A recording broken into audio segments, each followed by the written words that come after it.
बिस्मिल्लाहिर्रहमानिर्रहीम। अस्सलाम वालेकुम नाज़रीन, मैं इरफान हाशमी आपको अपने शो में लंदन से खुशामदीद कहता हूँ। व्यूअर्स, आज BBC पे एक स्टोरी लगी जिसमें पेमरा के दोहरी मेयार पे बात की गई है। वो ये कहते हैं कि अगर मामला ताहिरुल कादरी का हो, मामला वज़ीर-ए-आज़म पाकिस्तान इमरान खान का हो और साबिक सदर जनरल परवेज़ मुशर्रफ का हो, तो पेमरा दरख्वास्तों को वापस ये कहकर कर देता है कि आज़ादी इज़हार पर कदगन नहीं लगाई जा सकती। लेकिन मामला नवाज़ शरीफ का हो तो पाबंदी लगा दी जाती है, इसहाक़ डार का हो तो पाबंदी लगा दी जाती है। तो ये दोहरा मेयार अपनाया गया है। और हामिद मीर साहब जो हैं, उन्होंने बहुत ही क्रिटिसाइज़ किया है। वो ये कहते हैं कि इस्टेब्लिशमेंट ने नहीं लगवाई, बल्कि ये पाकिस्तान की मौजूदा हुकूमत ने पाबंदी लगाई है, जबकि पेमरा एक इंडिपेंडेंट इदारा है। तो आज हम इस पर तफसील से बात करेंगे, क्या वाकई दोहरा मेयार पाया जाता है या नहीं। और आपको बता दें कि दूसरी दरख्वास्त पाकिस्तान टेलीकम्युनिकेशन अथॉरिटी को दी गई, जिसमें कहा गया है कि यूट्यूब चैनल्स को ऐसे इश्तिहारियों के बंद किया जाए जहाँ पर वो बैठकर पाकिस्तान के ख़िलाफ़ और पाकिस्तान के इदारों के ख़िलाफ़ हर्जा सराई करते हैं। इससे पहले भी दरख्वास्तें माजी में रही हैं। तो ये क्या मैकेनिज़्म होगा। पाकिस्तान से हमें ज्वाइन करेंगे अज़र सदीक़ साहब, जिनकी तरफ से दरख्वास्त दायर की गई है। क्या ये मुमकिन है या नहीं मुमकिन, क्या फ़िल्टर ऐसा लगाया जा सकता है या नहीं। आपको दूसरी अहम खबर भी दें, एक नवाज़ शरीफ की जायदादों के हवाले से मुकम्मल तफसील जारी की गई है। वो तफसीलात भी हम आपके सामने रखेंगे। और पेमरा ने आज एक और पाबंदी आयद की है, वो भी हम चलकर अपनी इस वीडियो में आगे आपको बताएंगे कि किस वाक़े की कवरेज से मुतल्लिक ये पाबंदी आयद की गई है। नवाज़ शरीफ के जायदादों के मुतल्लिक है। साबिक वज़ीर-ए-आज़म के नाम ज़रई ज़मीन, गाड़ियाँ, बैंक अकाउंट्स और मुख्तलिफ़ कंपनियों में शेयर्स सामने आए हैं। जायदाद की तफसील SECP LDA लाहौर शेखुपुरा के एडिशनल डिप्टी कमिश्नर, मरी के असिस्टेंट कमिश्नर और गलियात डेवलपमेंट अथॉरिटी ने फ़राहम की हैं।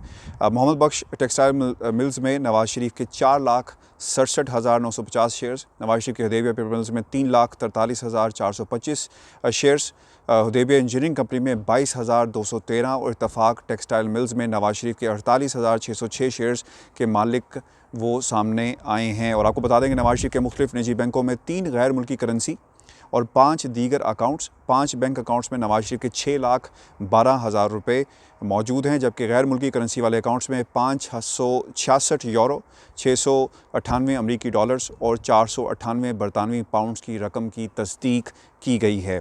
नवाज़ शरीफ उनके ज़रिए कफ़ालत अफराद के नाम लाहौर में शेखुपुरा, मरी, एबटाबाद में भी जायदादें सामने आई हैं। मरी में बंगला, छांगा गली, एबटाबाद में 15 कनाल का मकान और अपर माल लाहौर में भी साबिक वज़ीर-ए-आज़म की जायदाद मौजूद है। और आपको ये बता दें कि उनके ज़रिए कफ़ालत अफराद के नाम 1752 कनाल से ज़ायद अराज़ी जो रिकॉर्ड पे मौजूद है। और इसके अलावा लाहौर के मौज़ा मांक में 936 कनाल, मौज़ा बड्डो कसानी 299 कनाल, जबकि रायवंड में 103 कनाल, मौज़ा सुल्तान 312 कनाल, शेखुपुरा के मौज़ा मंडियाली में 14 कनाल और मौज़ा फ़िरोज़ वतन में 88 कनाल अराज़ी रिकॉर्ड पर मौजूद है। एक लैंड क्रूज़र, 2 मर्सिडीज़ गाड़ियों और 2 ट्रैक्टर्स भी साबिक वज़ीर-ए-आज़म के नाम पर मौजूद हैं। गुज़िश्ता रोज़ इस्लामाबाद की एहतसाब अदालत ने तोशा खाना रेफरेंस में साबिक वज़ीर-ए-आज़म के असासे कुर्क करने का हुक्म दिया था। ये तफसीलात अब सामने आई हैं और इनको ज़ब्त करने का अदालत की तरफ से पहले ही हुक्म जारी किया जा चुका है। व्यूअर्स, कुछ नाम उनका प्रोनाउंसिएशन अगर गलत हो तो मैं आपसे पेशगी माफ़ी चाहता हूँ, चूँकि नाम कुछ ऐसे हैं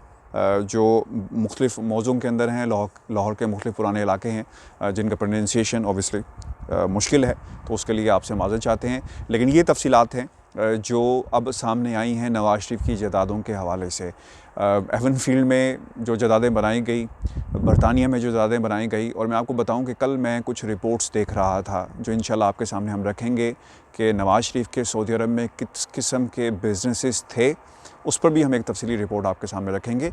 ये वो चीज़ें हैं जो रिकॉर्ड पर मौजूद हैं। जब आपकी हुकूमत होगी, 3 मुख्तलिफ़ अदवार आपने देखे हों, तो लोगों को मैनेज करना आसान होता है।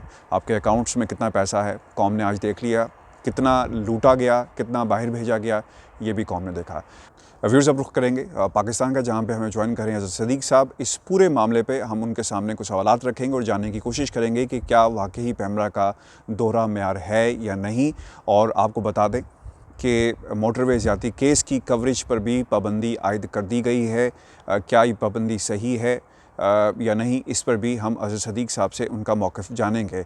बहुत शुक्रिया। दरख्वास्त इससे पहले भी आपकी तरफ से दी गई, इसहाक़ डार के हवाले से नवाज शरीफ की दरख्वास्त पेमरा ने मंजूर की। अब एक नई दरख्वास्त आपने दी है कि यूट्यूब अकाउंट्स को, सोशल मीडिया को और यूट्यूब अकाउंट्स को खास तौर पे बंद किया जाए, ऐसे लोगों के फिल्टर लगाया जाए। मुझे याद है पाकिस्तान में गुस्ताखाना खाकों के हवाले से भी एक दरखास्त हाई कोर्ट में आई और फिर उस पे जो टेक्निकल चीजें थी बहुत ही इंपॉर्टेंट थी, बुशावरत की गई कि पाकिस्तान के अंदर किस तरह फिल्टर लगाया जा सकता है। और मुझे याद है कि फेसबुक पूरे को पाकिस्तान के अंदर बंद कर दिया गया था गुस्ताखाना खाकों के हवाले से। तो अब क्या ये मुमकिन है टेक्निकली कि कुछ अकाउंट्स को ऑपरेट करने वालों को बंद किया जाए, उन्हें खत्म किया जाए? क्योंकि अब सूरत हाल ऐसी बनी है और आपके पास क्या इसका हल है? क्या तजवीज आपकी तरफ से दी गई है पाकिस्तान टेलीकम्युनिकेशन अथॉरिटी को इस हवाले से? बहुत शुक्रिया। पाकिस्तान टेलीकम्युनिकेशन को मैं जो कि पुराने बड़े अरसे से लिख रहा हूँ, और जो फेसबुक वाला मामला है, अगर आपको याद हो तो वो फेसबुक भी मैं ही पिटीशन लेके गया था और 10 दिन फेसबुक ब्लॉक कराई थी, तब वो टेबल पे आए थे।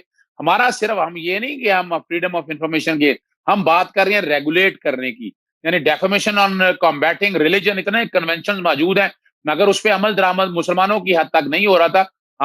हमने किसी भी दीन के वाले से हमें इजाजत नहीं है ना हम बात करते हैं। हमारे यहाँ वैसे भी prevention of electronic crime act अब 2016 में आ चुका है, उस वक्त मौजूद नहीं था।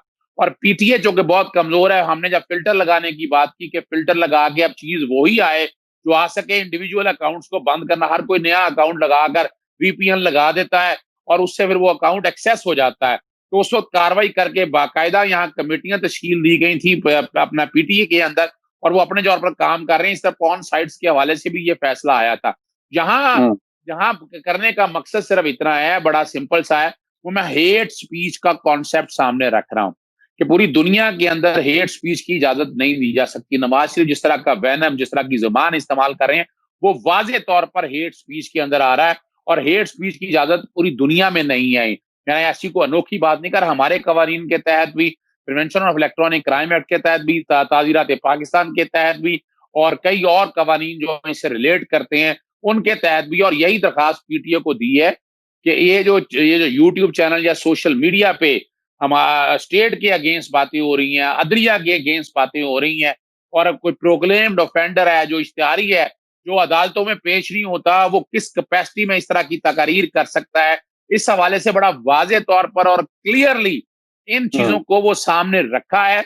और बड़ा सिंपल, यानी ये कसूर देखें, आपको याद होगा कि ये अभी औरत मार्च के हवाले से किस तरह के नारे और ये सारी बातें जब शुरू हुई, तो उस वक्त भी मैंने लिखा, मैंने एफआईए को भी लिखा, और मैंने वाज़ तौर पर कहा, और मैं हाई कोर्ट में भी गया था कि बैठ के वो इस तरह के नारे ना लगाएं जो बिलो दी बेल्ट हो, जो हेट स्पीच के कॉन्सेप्ट में आते हो।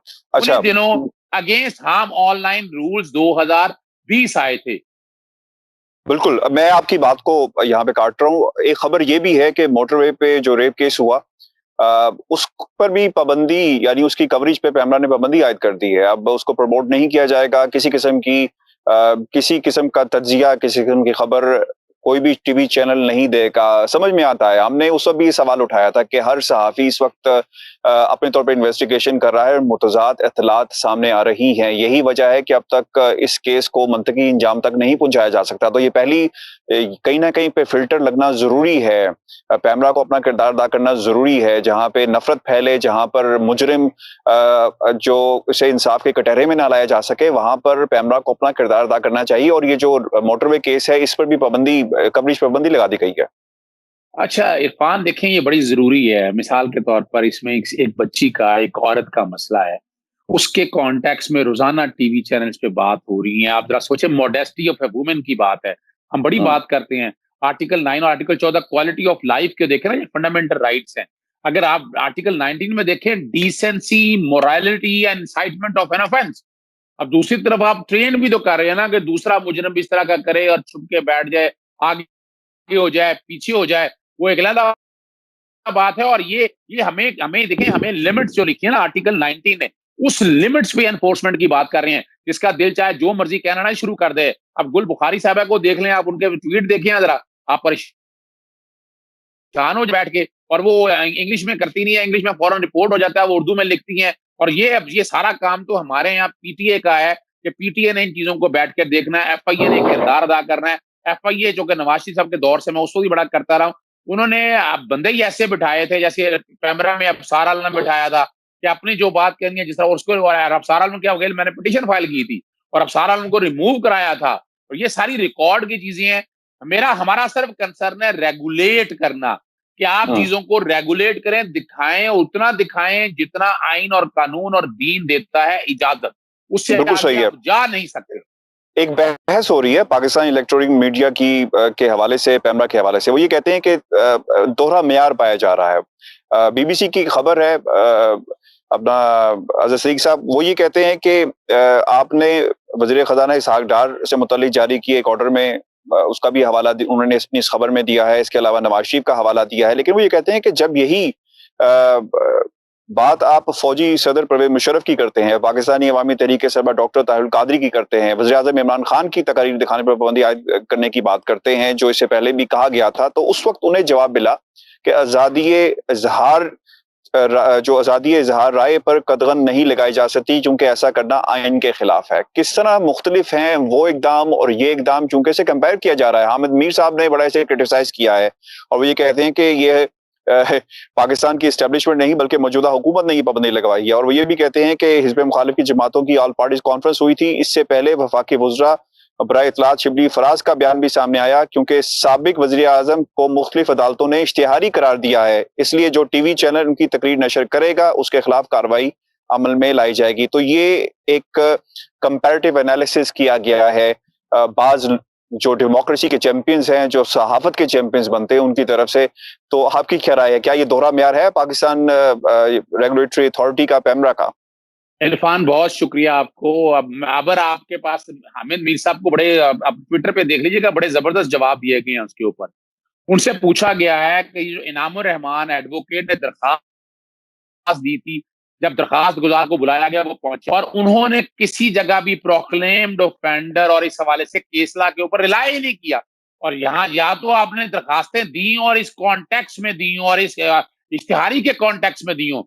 हामिद मीर साहब ने बिल्कुल ये गलत कहा है, वो उठाकर देख ले, 2 सफ़ों का ऑर्डर है और मैं चैलेंज कर रहा हूँ इस हवाले से, वो 2 सफ़े के ऑर्डर में किसी जगह भी प्रोक्लेम्ड ऑफेंडर या ऑब्सकैंडर के हवाले से बिल्कुल बात नहीं की गई है।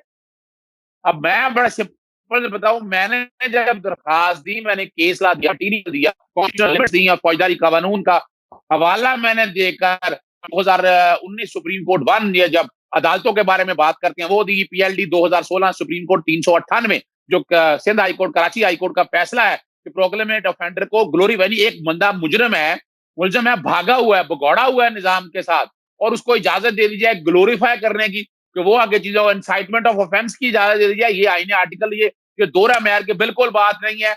ये सिर्फ जो कि एक म्यार अपने तौर पर वो सेट कर दिया और जवाब उसका आप देख रहे हैं, आप चेक कर लें ट्विटर, हमें कोई जवाब दिया हो उसका, कोई जवाब उनके पास है नहीं, ना मटीरियल उनके पास है। और और हमारे यहाँ ज्यादातर आपको पता चलती है चीज, इधर से उठाई खबर, इधर से उठाई उधर लगा दी, उधर से इधर लगा दी, हकायक देख रही है। और इसमें मैं बड़ा वाज़ेह तौर पर एक एक चीज जो कि मैं रिकॉर्ड पे लेके आया हूँ और बाकायदा एक चीज रिकॉर्ड पर मौजूद है। और ये भी कहना कि नवाज शरीफ पर इल्जाम भी, नवाज शरीफ से पहले इसहाक डार पर लगी थी पाबंदी और इसहाक डार ने वो आगे अपील का राइट उनके पास मौजूद था। 30 दिनों में वो चैलेंज करना था, उन्होंने तो चैलेंज नहीं किया, उन्होंने तो मान लिया इस बात को और वही ऑर्डर फील्ड में मौजूद था। और उस ऑर्डर को सामने रखते नवाज शरीफ साहब के पास राइट है, वो आए चैलेंज करें, वो बड़ी सीधी सी बात है। वो यानी उनकी देखे तकरीर और तशरीह में मुझे कोई एतराज नहीं है। अल्ताफ हुसैन की तकरीर और तशरीह में पाबंदी लगाई थी, वो बातें वैनम और डेफेमेशन और जिस तरह बातें करते थे, नवाज शरीफ साहब आए, इश्तिहारी पना खत्म करें, अपना अदालतों में पेश हो और तकरीर करें, को रोका जा सकता है उनको। हाँ, वो रोका जा सकेगा जब स्टेट के अगेंस्ट आप सेडिशन में जाते हैं या बगावत में जाते हैं या इलेक्ट्रॉनिक क्राइम एक्ट के तहत आते हैं। वीर जी, हमारी आज की वीडियो थी, अपने कमेंट्स हमें ज़रूर भेजिएगा। मुझे लंदन से इजाज़त दीजिए, अपना बहुत सारा ख्याल रखिएगा। अल्लाह ने के बाद।